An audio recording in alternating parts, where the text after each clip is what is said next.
तो अगर आप लोग भी मैट्रिक के एग्ज़ाम 2025 में देने वाले हैं तो आप लोगों के लिए मैथ का वीवीआई ऑब्जेक्टिव क्वेश्चन लेकर आए हैं। ये ऑब्जेक्टिव क्वेश्चन हूबहू एग्ज़ाम में आने वाला क्वेश्चन है। तो अच्छे से अगर आप याद कर लेते हैं इस ऑब्जेक्टिव क्वेश्चन को तो एग्ज़ाम में बहुत ही अच्छा आपका नंबर आएगा। मैं उम्मीद करूँगा कि एक एक क्वेश्चन को आपको बेहतरीन से बेहतरीन तरीके से समझा दूँगा ताकि एक ही बार में आपको समझ में आ जाए। ठीक है, तो चलिए हम वीडियो स्टार्ट करते हैं।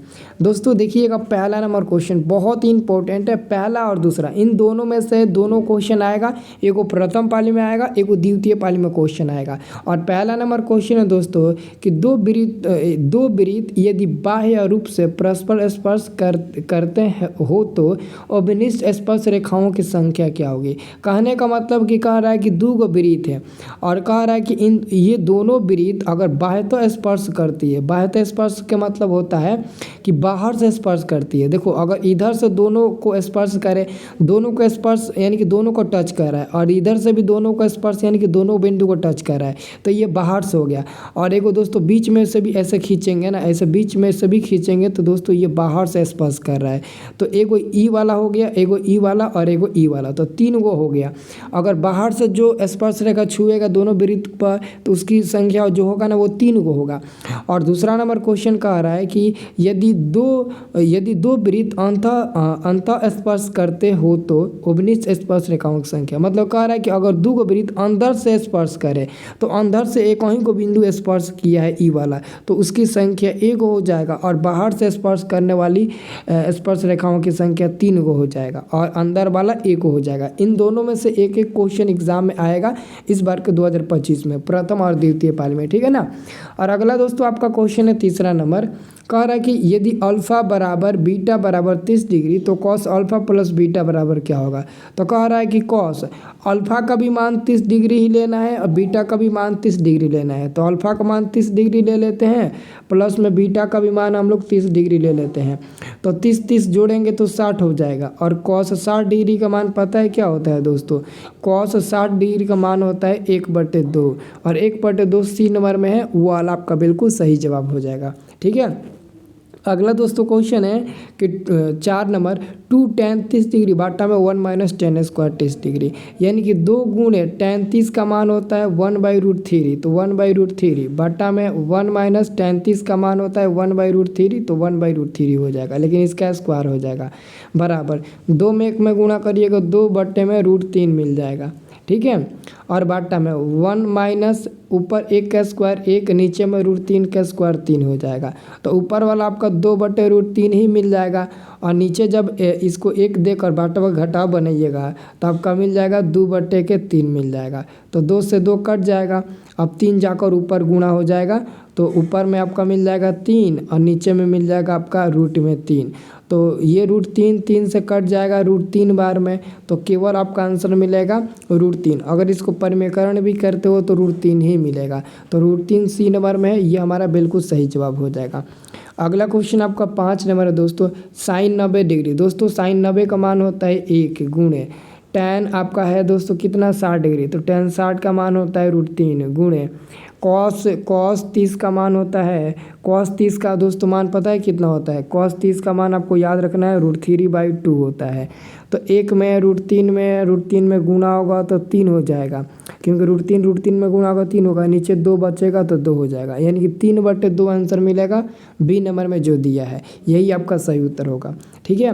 और अगला दोस्तों क्वेश्चन का आ रहा है ना कि यदि त्रिभुज ABC में कोण C बराबर 90 डिग्री तो साइन A प्लस B होगा। तो याद रखना दोस्तों, अगर कोई भी त्रिभुज है और वहाँ पर कोई भी एक कोण अगर 90 डिग्री मिल जाता है ना तो बाकी 2 कोण का योगफल 90 डिग्री होगा, यानी कि A प्लस B का भी मान आपका 90 डिग्री ही मिलेगा। कितना मिलेगा, A प्लस बी का मान क्या मिलेगा 90 डिग्री मिलेगा, क्योंकि ऑलरेडी कोण सी पर 90 डिग्री है और त्रिभुज के तीनों कोणों का योगफल 180 होता है। तो अगर 2 कोण का योगफल निकालिएगा तो आपका 90 डिग्री 180 में से घट जाएगा तो 90 मिल जाएगा, यानी कि A प्लस बी बराबर 90 डिग्री और साइन 90 का मान 1 होता है, बी नंबर वाला बिल्कुल सही जवाब हो जाएगा।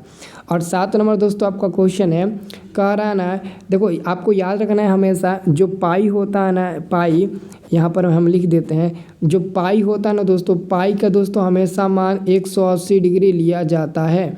तो यहाँ पर दोस्तों आपका रूट में 2 है, क्या है रूट में आपका 2 है और ब्रैकेट में आपका साइन हो जाएगा पाई का मान 180 और बाटा में 4 हो जाएगा, फिर प्लस में कॉस पाई का मान 180 और बाटा में 4 हो जाएगा, ब्रैकेट लग जाएगा। तो आपका √2 हो जाएगा। और देखो ये कट जाएगा 45 बार में, ये भी कट जाएगा 45 बार में। तो साइन 45 का मान 1/√2 प्लस कॉस 45 का मान 1/√2। तो इसको जोड़िएगा तो ये तो √2 हो जाएगा गुणा, इसको बाटा बगा जोड़ बनेगा ना तो एलसीएम आपका √2 मिल जाएगा और ऊपर 1 + 1 मिल जाएगा। तो क्या हो जाएगा बराबर में √2 गुणे एगो एगो दूगो, तो 2/√3 √2 हो जाएगा। तो √2 से √2 कट जाएगा तो केवल 2 बचेगा और ये बी नंबर वाला आपका बिल्कुल सही जवाब हो जाएगा। ठीक है। और अगला दोस्तों आपका क्वेश्चन है 8 नंबर। 8 नंबर दोस्तों आपका क्वेश्चन है कि एक पासा की एक फेंक में 2 नहीं आने की प्रायिकता क्या होगा। दोस्तों आपको याद रखना है ये जो आपका पासा होता है ना, ये पासा, इस पासे में 6 अंक होता है। आपको पासा तो देखने को मिला ही होगा, ये हमारा क्या होगा लूडो का पासा हो गया।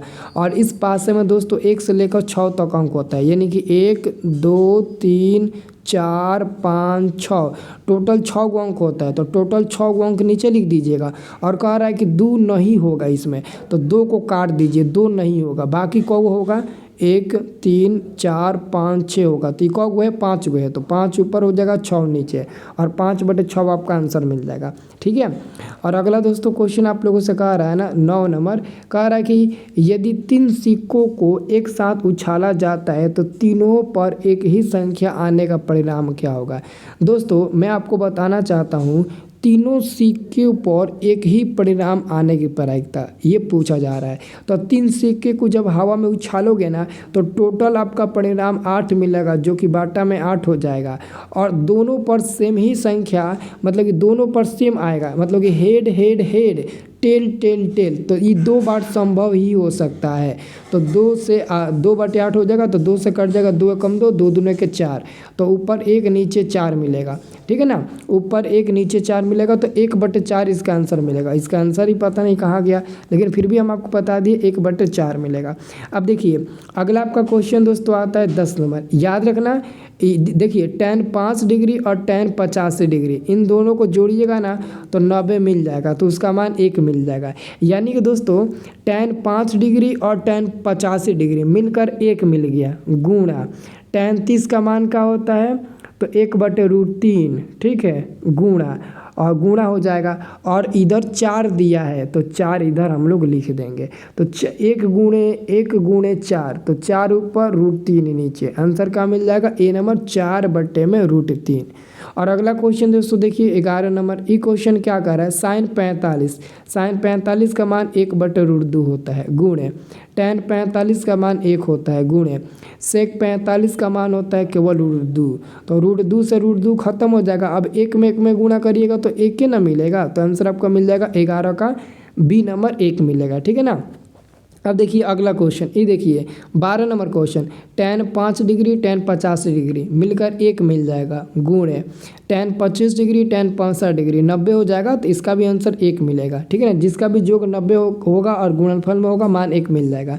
और गुणा tan 30 का तो मान पता है 1/√3 होता है, तो 1 गुणे 1 मिल जाएगा, नीचे आपका √3 मिल जाएगा, तो 1/√3 ऑप्शन नंबर सी हो जाएगा सही उत्तर। अब देखिए अगला क्वेश्चन, अगला क्वेश्चन कितना इजी, इस क्वेश्चन को भी बहुत आसानी से हम लोग समझेंगे। आपको दोस्तों पता होना चाहिए इस क्वेश्चन को ऑलरेडी कैसे भी बनाएंगे ना तो इसका आंसर क्या मिलेगा, आप कैसे भी इसको बनाएंगे तो इसका आंसर 0 मिलेगा। कैसे देखिए 38 को 52 को जोड़िएगा तो 1 मिल जाएगा, माइनस 38 को 52 को जोड़िएगा 1 मिल जाएगा, 1 में से 1 गया 0, ये ट्रिक से बता रहे हैं, इसका आंसर 0 मिल जाएगा। और ऐसा ही ट्रिक का इस्तेमाल करना है, आंसर आपका 0 मिल जाएगा।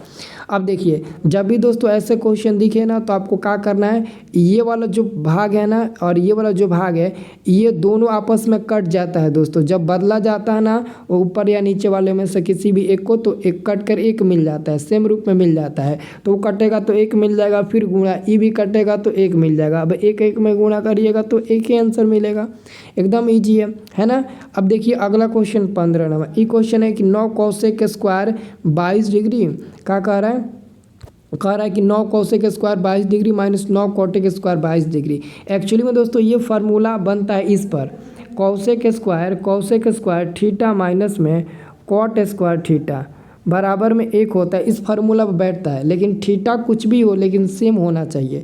तो देखो यहाँ पर 22 है तो यहाँ पर भी 22 है, तो कोई दिक्कत नहीं है। आप 9 पहले कॉमन ले लीजिए तो बचेगा कॉसेक स्क्वायर 22 डिग्री, फिर माइनस में बचेगा कॉट स्क्वायर 22 डिग्री, और ब्रैकेट के बाहर प्लस में 1 बचेगा तो 9 हो जाएगा। इसका तो मान 1 हो जाएगा क्योंकि फार्मूला से, तो 9 गुणे 1 और प्लस में 1 है तो क्या हो जाएगा 9 × 9 प्लस में 1, तो 9 × 1 10 आपका आंसर मिलेगा। और 10 ऑप्शन नंबर बी में दिया है और वही हमारा बिल्कुल सही जवाब हो जाएगा।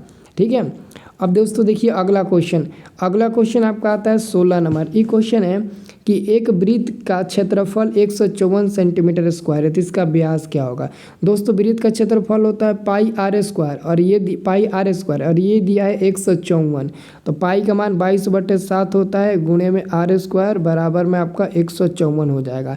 22 से 154 कट जाता है 7 बार में, तो आर स्क्वायर बराबर 7 गुणा होगा 49 हो जाएगा। तो आर का मान निकालिएगा तो स्क्वायर हटाइएगा तो रूट में मिल जाएगा 49 और इसका मान मिल जाएगा 7, मिल जाएगा ना 7। तो व्यास निकालना है, व्यास को हम लोग डी बोलते हैं और डी बराबर 2r होता है। तो हम क्या करेंगे 2 गुणे r का मान 7 रख देंगे तो 2 × 7 = 14, व्यास का मान आपका 14 सेंटीमीटर मिल जाएगा। ए नंबर वाला सही उत्तर, ठीक है ना। और त्रिज्या अगर केवल पूछता तो 7 सेंटीमीटर हो जाता। ओके। अगला क्वेश्चन दोस्तों आपका आता है दोस्तों 17 नंबर दोस्तों क्वेश्चन आपका है कि समांतर श्रेणी 10, 7, 4 का 30वां पद। तो 30वां पद निकालने से पहले आपको पता है कि ए का मान निकालेंगे तो पहला ही 10 हो जाएगा। डी का मान निकालेंगे दोस्तों तो 7 में से 10 घटाएंगे, 7 - 10 करिए तो -3 मिल जाएगा। और कह रहा है कि 30वां पद का मतलब होता है a + 29 डी। तो क्या करेंगे हम a का मान रख देंगे 10 प्लस में 29 गुणे में -3 रख देंगे। तो गुणा करिएगा 10 माइनस में 87 ये हो जाएगा और घटाइएगा तो माइनस में 77 मिलेगा, जो कि ऑप्शन नंबर सी में दिया है, ये बिल्कुल सही उत्तर हो जाएगा। और उसी पर एक और दोस्तों क्वेश्चन पूछा गया है 18 नंबर कि इतना का पदों की संख्या यानी कि n का मान निकालना है। n होता है पदों की संख्या, तो a का मान निकालिएगा -10 मिल जाएगा। और d का दोस्तों मान निकालिएगा, d का मान निकालने का फार्मूला होता है a2 - a1। तो a2 का मान -6 है और इधर फार्मूला से माइनस है और a1 का मान -10 है। तो इस प्रकार हमारा माइनस में 6 माइनस आपका प्लस में 10 हो जाएगा। तो d का मान आपका मिलेगा कितना 4 मिलेगा। और दोस्तों जो l होगा ना, ये लास्ट में 34 है ना, वो l का काम करेगा तो l बराबर 34 हो जाएगा। और आपको फार्मूला पता है l बराबर a + n - 1 × d होता है। तो l का मान 34 हो जाएगा बराबर में a का मान माइनस में 10 प्लस में n - 1 × d का मान आपका क्या है तो 4 मिला है, ठीक है ना। तो 34 में आप 10 लाकर जोड़ दीजिए और 4 से भाग दे दीजिए बराबर में n - 1 हो जाएगा। तो ये कितना होगा भाग दीजिएगा तो कितना मिलेगा 34 10 जोड़िएगा तो 44 मिलेगा। 44/4 बराबर में n - 1 मिल जाएगा कि ना जी, n - 1 हो जाएगा, ठीक है। तो 11 बार में कट जाएगा तो 11 बराबर n - 1। अब 11 में +1 आकर जुड़ जाएगा तो बराबर में n हो जाएगा। तो n का मान 12 मिलेगा एक्यूरेट। और ऑप्शन नंबर बी में देखो n का मान आपका 12 दिया है कि नहीं दिया है, तो वही आपका बिल्कुल करेक्ट उत्तर हो जाएगा। इसको बनाइएगा तो n का मान 12 ही मिलेगा, ठीक है ना। दोस्तों ये बहुत छोटा सा आपका क्लास था, लेकिन आज आपको डिजिटल बोर्ड पर ना क्लास आपको मिलेगा, ठीक है ना। मैथ का आपको ना 100 गो ऑब्जेक्टिव क्वेश्चन कराएंगे, तो आप लोग क्लास ज़रूर करिएगा, ठीक है ना। वहाँ पर आपको बहुत ही खतरनाक तरीके से क्लास मिलेगा करने को, ठीक है ना। सब लोग व्हाट्सएप ग्रुप में जुड़ जाइए, लिंक डिस्क्रिप्शन में है।